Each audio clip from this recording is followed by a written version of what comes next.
Early Sumerian Records and Creation Myth of Antediluvian Kings. Written by Ryan Moorhen. Narrated by Stephen Lowe. Origins in the Sumerian accounts. Newly discovered evidence inscribed on tablets from Nippur, one of the oldest and most sacred cities of Mesopotamia, has changed everything we think we know about the Middle East.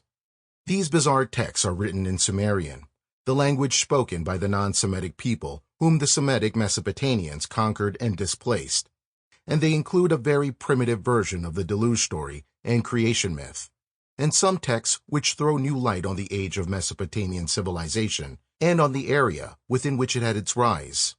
In them, we have recovered some of the material from which Berosus derived his dynasty of Antediluvian kings, and we are thus enabled to test the accuracy of the Greek traditions by that of the Sumerians themselves.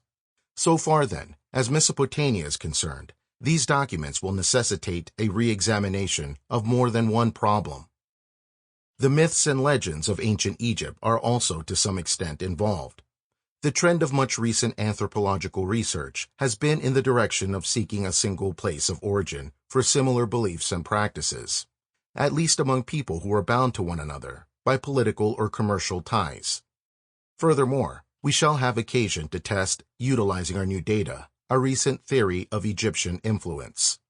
The Nile Valley was, of course, one of the great centers from which civilization radiated throughout the ancient East, and even when direct contact is unproved, Egyptian literature may furnish instructive parallels and contrasts in which any study of Western Asiatic mythology.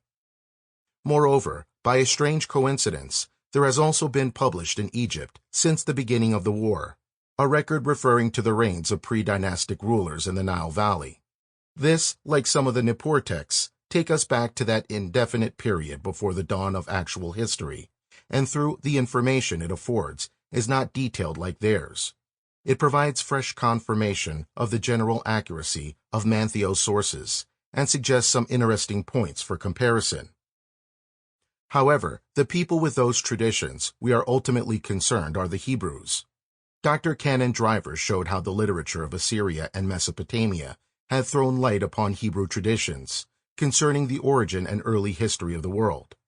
Most of the cuneiform documents on which he based his comparison date from a period no earlier than the 7th century BC, and yet it was clear that the texts themselves, in some form or other, must have descended from remote antiquity.